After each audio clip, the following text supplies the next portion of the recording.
போறாரு. ஏன்னா அவர் இருக்கிற இடத்துல முழுவதும் பஞ்சம் வந்துச்சு. நான் அதுதான் சொன்ன போன டைம், உங்களை அவசரத்துல நீங்க முடிவை எடுக்காதீங்க. சப்போஸ் அதுவும் சொன்ன நீங்க மாட்டிக்கினீங்கன்னா பரவாயில்ல, கர்த்தர் உங்களை காப்பாத்தாம விடவே மாட்டாரு. நான் சொல்றேன், பெத்தேல்ல தான் அவர் ஆண்டவரை தொழுது கொண்டிருந்தார். அவருடைய ஆரம்பம் பெத்தேல்ல தான். நான் சொல்றேன், உங்களுடைய ஆரம்பம் எங்க இருக்குன்னா தேவனுடைய ஆலயத்துல தான் இருக்கும், அவருடைய சமூகத்துல தான் இருக்கும். ஏன்னா பெத்தேல் யாக்கோபு பேர் வைக்கிறாரு, அவங்க அப்பா ஆபிரகாம் அந்த இடத்துல தான் தேவனை பலி செலுத்தி தொழுது கொண்டாருன்னு பார்க்கிறோம். இங்க ஆபிரகாம் இருக்கிற நாட்கள்ல அந்த இடத்துக்கு பேர் பெத்தேல் இல்ல, லூஸ்ன்றது அர்த்தம். அங்க லூஸ்ன்றது தான் அந்த இடத்தோடைய பேர். அந்த இடத்தோடைய பேரை மாத்தினது யாக்கோபு. பாருங்க, இந்த நேரத்துல யாக்கோபு தனியா இருக்கிற அந்த சமயத்துல, எல்லாருனால கைவிடப்பட்டு இருக்கிற அந்த சமயத்துல, அந்த இடத்துல யார் எந்த இடத்துல போய் அவர் படுத்து தூங்குறாருன்னா லூஸ்ன்ற ஒரு இடத்துல தான் வந்து படுத்து தூங்குறாரு.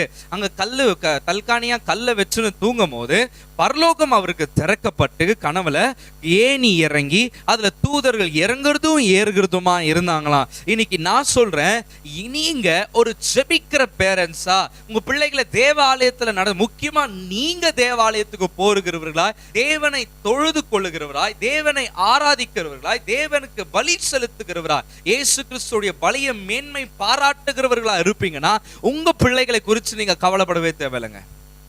அல்லேலூயா. உங்க பிள்ளைகளை குறித்து கவலைப்படவே தேவையில்ல.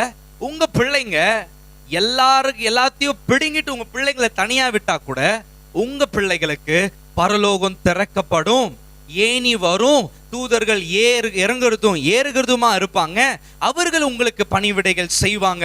ஒரு சமயம் யாக்கோபு ஆசீர்வாதம் பெற்ற உடனே எங்க வராருன்னா வனாந்தரத்துல தான் வரார்.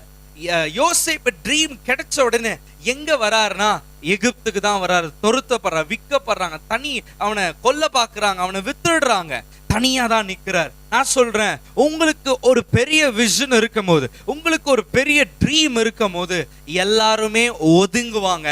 ஆனா பரலோகம் உங்களுக்கு திறக்கப்படும். உங்களுடைய வாழ்க்கையில கூட நீங்க சோர்ந்து போயிருக்கலாம். எனக்கு எங்க மம்மி நல்லா ஜெபம் பண்ணாங்க, எனக்கு எங்க மம்மி சபையில நடத்துறாங்க. குழந்தையா இருக்கும் போதே எங்க பாஸ்டர் சொல்லுவாரு, கூட்டுன்னு போய் புல்பிட் கிட்ட வச்சுட்டு இவன் ஒரு ஊழியக்காரனா ஆகணும் அப்படின்னு சொல்லி. அதனாலதான் எனக்கு பேரை வச்சிருக்கிறோம் ரோவன் ராக் சாமுவேல். இவன் சர்ச்ல, நான் ரொம்ப நாளா சர்ச்லயே தூங்குவேன், சர்ச்லயே இருந்திருந்தேன். பாருங்க, இன்னைக்கு உங்களுடைய வாழ்க்கையில கூட அப்பா அம்மா நீங்க ஜபிக்கிறவர்களா, நீங்க தேவனை தொழுது கொள்ளுகிறவரா இருப்பீங்கன்னா உங்க பசங்க எங்கேயும் மிஸ் ஆக மாட்டாங்க. அவங்க ஏதோ ஒரு சூழ்நிலை போய் நிற்கும் பொழுது, ஏதோ ஒரு சூழ்நிலை யோசேப்பு போய் நிற்கும் போது, ஏதோ ஒரு சூழ்நிலை யாக்கோபு போய் நிற்கும் பொழுது தேவனும் அங்க இருந்தார். உங்க பிள்ளைங்க தப்பு பண்ணிடலாம், உங்க பிள்ளைங்க எது வேணாலும் பண்ணிடலாம், ஆனா தேவன் அவர்கள் தனிமையில இருக்கும் பொழுது பரலோகம் அவர்களுக்கு திறக்கப்படும். ஏன்னா உலகத்தின் அன்பை சில நேரத்துல ஃபெயிலியர்ஸ் அனுபவிக்கிறதுனால என்ன முடிவு எடுக்கிறதுன்னு தெரியாம நிறைய பேர் தூக்கு போட்டுக்கிறாங்க, நிறைய பேர் சூசைட் பண்ணிக்கிறாங்க, ஏதோ ஒரு விதத்துல தண்ணிய அழிச்சுக்க பார்த்துக்கிறாங்க, அறுத்துக்கிறாங்க, கையை அறுத்துக்கிறாங்க.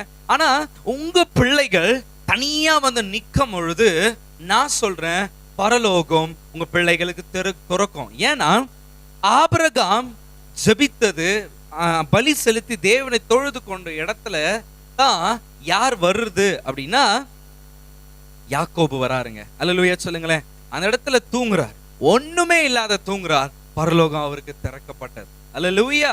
சோ நான் நிச்சயமா சொல்றேன், நீங்க உங்க பிள்ளைகளை எல்லா நேரத்திலையும் அவங்க பின்னாடி இருக்க முடியாது, எல்லா நேரத்திலையும் அவங்க விஷயங்களை கண்டுபிடிக்க முடியாது, எல்லா நேரத்திலையும் அவங்களுடைய சோர்வை நீங்க கண்டுகொள்ள முடியாது. அல்லேலூயா.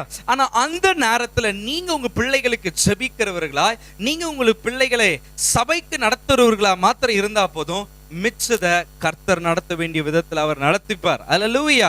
சோ நீங்க இன்னைக்கு நீங்க சோர்ந்து போயிருக்கலாம், உங்க பிள்ளைங்களை நீங்க துதிக்கிறவர்களா, தேவனை தொழுது கொள்ளுகிறவரா இருக்கிறதுனால என் பிள்ளை இவ்வளவு தூரம் போதே, என் பிள்ளை இதை பண்ண போதே, எப்படி நடத்துவானோ, என்ன பண்ணுமோ அப்படின்னு நீங்க கவலைப்படலாம். நீங்க கவலைப்படாதீங்க, நீங்க ஆண்டவர் விசுவாசிங்க, கர்த்தர் அவர்களுக்கு பரலோகத்தை திறக்க போறார், தூதர்களை அனுப்ப போகிறார், அவர்களுக்கு தூதர்கள் பணிவிடைகள் செய்ய போறாங்க. அல்லேலூயா. சோ நீங்க கவலைப்படாதீங்க. அந்த இடத்துக்கு பேர் வச்சது யாக்கோபு. ஆமென் சொல்லுங்களேன். ஏன்னா அந்த இடத்துக்கு பேர் லூஸ்ன்றது இருந்துச்சு. அந்த இடத்துல தான் பலி செலுத்தி தேவனை யார் தொழுது கொண்டது? ஆபிரகாம் தொழுது கொண்டார். அந்த இடத்துல வந்தோன்னே அவனுடைய பேரனுக்கு ஆன்சர் கிடைக்குது.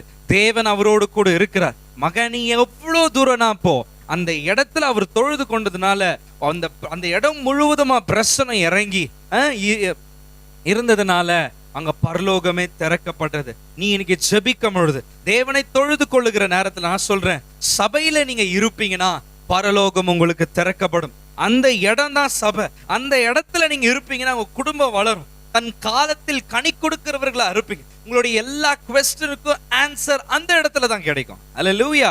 சோ உங்க பிள்ளைகளையும் நீங்களும் சபைக்கு போகிறவர்களா, சபையில உங்க பிள்ளைகளை நடத்துறவர்களா இருக்கணும். பணத்தை சம்பாதிக்கலாம், எதை வேணாலும் பண்ணிடலாம். ஆனா சில பல சூழ்நிலையில உங்க பிள்ளைகளோட நீங்க இருக்க முடியாது. அந்த இடத்துல கர்த்தர் மாத்திரம் தான் இருக்க முடியும். உங்க பிள்ளைகளை கர்த்தர் பார்த்து கொள்வார்.